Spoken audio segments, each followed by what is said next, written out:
What is up? I am Randy, and welcome to a Gaia deck profile. Now, of course, it's Gaia. It's for fun. It's something that came out in Rise of the Duelists. They have a bunch of new support, so I figured, why not? Let's update it. It's mostly just a pure Gaia deck profile, so it's just something to have fun with casually. Maybe take to locals, just have a fun weekend, why not? Maybe steal some games, because it does OTK pretty easily. Of course, a lot of builds don't use this, and I'm kind of shocked they don't. I don't see why they don't. Lord Gaia the Fierce Knight, he's basically the cyber dragon of the deck. Like, your opponent controls a monster, and you control no, you can say none, you can special summon him. So it's pretty dope. I mean, he's a free special summon in most cases, and if a monster with attack higher than this card is special summoned to your opponent's field, let's say this card gains 700 and say until the end of turn, so it kind of makes it a little bigger, so it's hard to beat over. I mean, he's just pretty good. I mean, and plus he's a Gaia, so I mean, his name counts as Gaia the Fierce Knight. I mean, well, he is a Gaia monster, so I mean, he's just a free special summon. I mean, it's hard to pass that up. Now, of course, the new support, we have 3 Gaia the Magical Knight. Now, this guy, of course, he comes out in Rise of the Duelist, so we have, he's pretty cool. I mean, he's treated as Gaia the Fierce Knight card, so bam. If you control no monsters and your opponent controls a monster with 2300 or more attack, you can normal summon him without tributing. And if this card is normal or special summon, you can special summon 1 level 5 dragon monster from your hand or graveyard in defense. So he just sets up your plays. Just say goes for your fusion plays, which the deck really wants to do. For sure, definitely. Then 2 Soldier Gaia the Fierce Knight. I just like him because he has badass artwork. It's probably my favorite artwork of the new support. He's cool. Say quick effect, you contribute a Dragon Fusion monster, special summon this card from your hand, so if you know one of your Dragon Fusions are going to get run over or something's going to happen, you can just quick effect and bring him out. Pretty cool. So he's kind of like a mini hand trap in a way. If this card is special summon, you can target 1 attack position monster on the field and change it to defense position, so it's kind of like a Book of Moon as soon as he's special summoned, so pretty good on that. Then you contribute this card and add 1 level 7 or higher warrior monster from your deck to your hand, so he searches out your other Gaias that you need to do your follow-up plays. So it's good on that aspect. And then the 1 Gaia the Fierce Knight Origin, he's just okay. I mean, he's a Gaia name. He counts as 2 tributes for a warrior monster, so he has some good stuff going. And then you can send a level 5 or higher monster from your hand to the graveyard and special summon him from the hand. So he kind of sets up graveyard a little bit. I mean, besides that, he's okay. I mean, he's not the best. Then, of course, it wouldn't be a Gaia deck without the OG Gaia the Fierce Knight himself. Then, because Swift Gaia the Fierce Knight is still insane as well. Of course, if you control it's the only card in your hand, you can say normal summon him without tributing. And Gaia the Fierce Knight himself, I mean, they're just in here for the name. It's basically just more materials for your fusion plays. Now we're going to your Curse of Dragon package, pretty much. 3 Curse of Dragon, the Cursed Dragon. Good name, Konami. Love it. Basically, when he's normal or special, you can add 1 spell or trap from your deck to your hand that specifically lists Gaia the Dragon Champion. So it searches everything in your deck, pretty much, except for, say, Gateway to Chaos, but that's no big deal. But it's pretty good. I like him. He's a cool addition to the deck. I mean, he's a cool retrain of Curse of Dragon, but, I mean, he's cool. I like him. Then, of course, we have 1 Curse of Dragonfire. In my opinion, I think he's a little better. I mean, in certain ways. I mean, of course, Curse of Dragon, the Cursed Dragon has the search effect for the spells, but this acts as a mini polymerization, which is really good. When he's normal or special, you can target 1 field spell card on the field and destroy it. Okay, cool.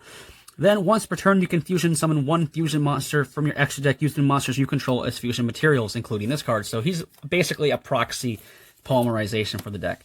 Next, our best Gaia, but not Gaia card is Artillery Catapult Cannon.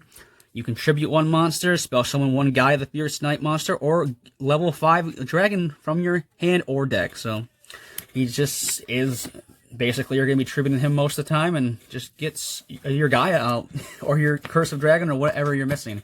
But that is it for the monsters. Now we're going to go to spells. Say 3 Gateway. Searches a Gaia the Fierce Knight monster, so that's it. That's all we use it for. It's your searcher for the deck. It's your rotor for the deck. That is it. It's more a Blackluster Soldier card than anything, but it searches out Gaia. You can't complain there. Then our other 3 field spell is Galloping Gaia. Your opponent cannot activate cards or effects during the battle phase. While Gaia the Dragon Champion is in your monster zone, you can activate one of these following effects.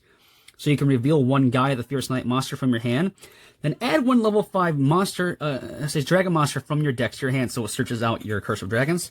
Then you can reveal one level 5 dragon monster from your hand, add one Gaia the Fierce Knight monster from your deck to your hand, so it just fetches that missing piece that you need for your fusion plays. That's literally, that's it, and that's what you need. Speaking of fusion plays, we have the fusion itself. It's basically polymerization for Gaia. Pretty cool. But fusion summon one dragon fusion monster from your extra deck, using monsters from your hand or field as fusion material. And if you do, summon a Gaia the Dragon Champion. By this effect, it gains 26 attack, so it doubles its attack, and it can make up to 2 attacks on monsters during each battle phase. So if this is your going for the game kill, this is your OTK fusion play, like, it's the main thing. Then, of course, 3 Spiral Spear Strikes. If Gaia the Fierce Knight, Swift Gaia, or Gaia the Dragon Champion, you control attacks a defense position monster, it does damage. It inflicts damage. And you can draw 2 cards and then discard 1. So, pretty good. It does piercing, and it allows you to draw 2 and then discard 1. So, you know, not bad. Not bad at all. One-offs. One monster reborn, because special summon, you need it. You want to bring back your big boss monsters. One terraforming to search out your missing field spell if you have it. And if you want, you can take out terraforming for a set rotation. So you can basically lock your opponent in with a Gateway of Chaos so they can't play their field spell if they're centric around it. So we have that. Then, because of that piercing damage with Spiral Spear Strike, we have Book of Moon. It's at 3 now, so I found space to fit 2 in. It's an insane card. It's still good. I mean, why not run Book of Moon, especially if you're going to go for piercing and want to OTK as fast as possible. Traps. 3 Spiral Discharge. While Gaia the Dragon Champion is in your monster zone, your opponent's monsters can only target it for attacks. Then when an attack is declared involving your Gaia the Dragon Champion, you can target 1 card in the field and destroy it. So if your opponent decides to attack it, you can pop something. It's pretty good. It's pretty good. Then, of course, we have 3 Spiral Reborn. Target 1 level 7 or lower dragon monster in your graveyard, special summon it. So it's another monster born for the deck. And if you special summon a Gaia the Dragon Champion, by this effect, your opponent cannot target it with card effects, and it cannot be destroyed by their card effects. So it has non-targeting and destruction, immunity for that turn. So pretty good, pretty good. But that is it for the main deck. Now we're going to go into the side, not side deck, but the extra deck. It's just a bunch of Gaia stuff, some, say, Link staples and stuff like that. You'll see. Of course, one Gaia the Dragon Champion. I mean, it's the OG. I mean, we do rock Gaia the Fierce Knight and Curse of Mega. It's the most slain here just because, why not? We can't make it, but it's still cool. 1 Sky Galloping, not 1, but 2 Sky Galloping Gaia the Dragon Champion. He's kind of the, I would say, the go-to still. Pretty cool. If this card is spell summon, you can add 1 Spiral Spear Strike from your deck to your hand. So if you want, you can cut that spell down, but I prefer just to have it opening with it. And then when this card declares an attack on an opponent's monster, you can change the battle position of that monster. Like I said, Book of Moon style here. Then, of course, we have the 3 Gaia, the Magical Knight of Dragons. This is the new one from Rise of the Duelist. He's the new retrain of the original Dragon Champion. He's pretty cool. Of course, his name becomes Gaia the Dragon Champion while on the field. You can only use each of the following effects of him once per turn. During your main phase, quick effect, you can target 1 other card on the field, and this card loses a 26 attack, and if it does, destroy that card.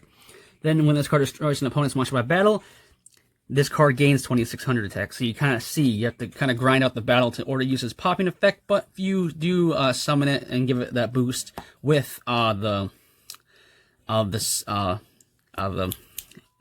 field spell, say Galloping Guy, you'd be fine. So we have them, and of course, why not? We do rock the rank 7 Exceed. Pretty easy to make. I mean, if you don't open your fusion plays and you have a way to spam Gaias, I mean, that's where the Lord Gaia comes into play. You can basically make them, and you can, if it attacks the defense position monster, it does piercing, so it's always never bad. Then, of course, 1 Big Eye, so you can make them. 1 a Red Eyes Flare Metal Dragon, because we can make him burn your opponent, take your opponent's stuff. And then we do rock the Armed Dragon of Dark of Annihilation. 2+ level 7 monsters. Pretty good. Then, if you can attach one material from this card, you can target one card your opponent controls and destroy it, then banish one card from your graveyard.